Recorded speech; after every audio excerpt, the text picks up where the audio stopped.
Today we're going to be installing some cabinets. I've been making a template. We want a nice angle on the bottom of these cabinets. The idea behind that is it'll keep things in the shelf. They won't want to fly out. We'll also make a bit more use of the space at the bottom of the cabinet, and we can always put a flat shelf in there if needed. Alright, we'll just run through the plywood I'm using for this little cabinet. So the plywood I've picked up is lightweight plywood, quite a bit more expensive than the normal plywood, but it is half the weight, which is a big difference.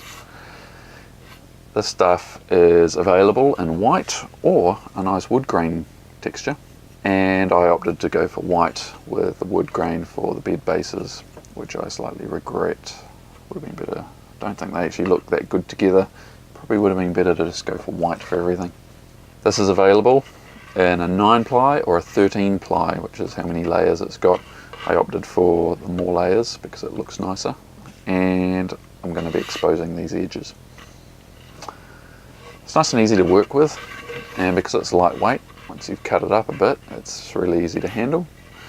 It's easy to drill holes into, and it works well for pocket holes as well. So I've been pocket holing it all together. Because it's more expensive, good quality plywood, it doesn't have many holes in it, unlike some of the cheaper stuff I've bought. So I went for 18mm ply, and to be honest, I probably could have got away with thinner stuff. It does make it easier to drill these holes in for the hinges. Also be aware, if you're using pocket holes, 18mm will work a lot better than thinner stuff. So I bought some thinner stuff that I'll probably just use for the doors and shelves and things like that, where the pocket holes aren't so important. Alright, here we are in Jason's workshop, and for some reason he's got a cabinetry table saw here, so it's brilliant.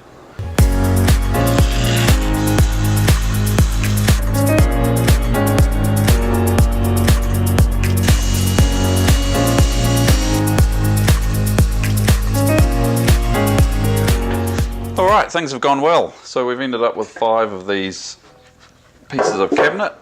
They are all exactly the same width with the same angle bottom. The curve on the top here isn't quite the same because I was cutting this with a jigsaw.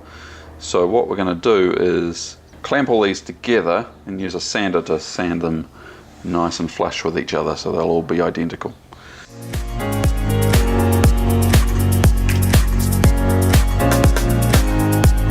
So they're almost smooth.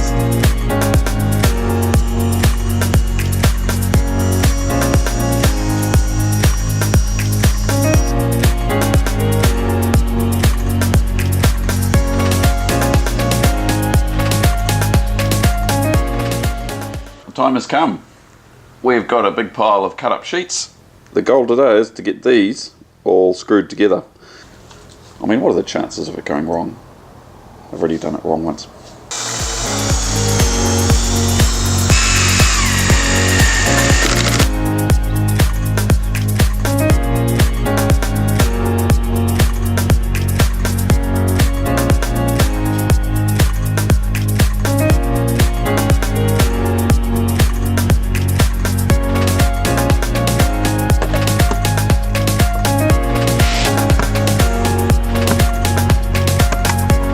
Next up, got to drill a hole here for the cables. Beautiful. Okay, so probably the last task is to figure out how to get the riv nut positions mapped onto here. What I'm thinking is using some sort of cardboard template, marking the riv nuts through the cardboard and then transferring that onto the back of the cabinet here, and then just measuring it all and double checking. So hopefully it's accurate enough.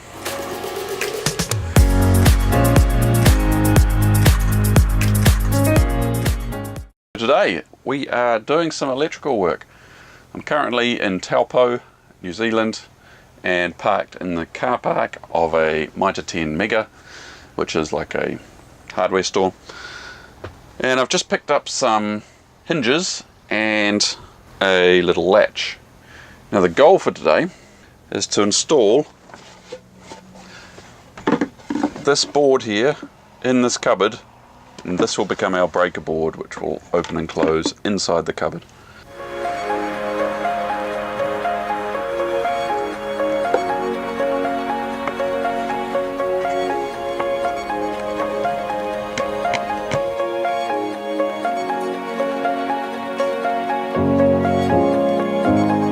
Now, because I'm screwing into the edges of the wood, what's that called? The grain, the end grain. We're going to put a bit of glue in each screw hole, and that will just give it a lot of extra strength.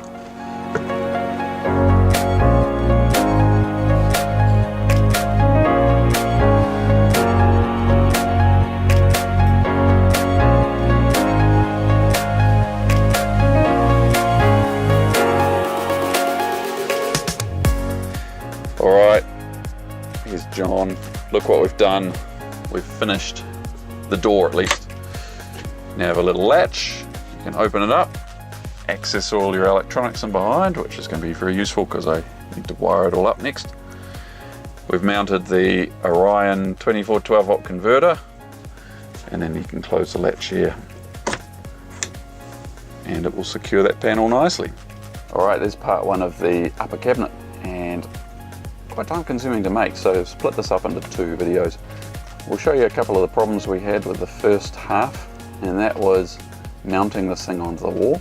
It was actually quite tricky because it was very hard to get the positions of all the bolt holes in the right place. Alright, so here's inside one of the cabinets. You can see we started off trying to countersink some bolts in here. Then I discovered that we needed longer bolts and I didn't have any long countersunk. So we had to swap these out for button heads, which aren't great because I'd already made countersunk holes. The bigger problem though was the holes for the base of the cabinet were too close to this bottom face, so bolting that on was actually very difficult, and I had to make a hole, keep changing the hole, and make them as tall as possible. In part two of the exciting adventures of the cabinet, we're going to put the doors on. Handy having doors, and put the electrics into the electrics cupboard. Turned out really nice in the end, so we'll show you that in the next video.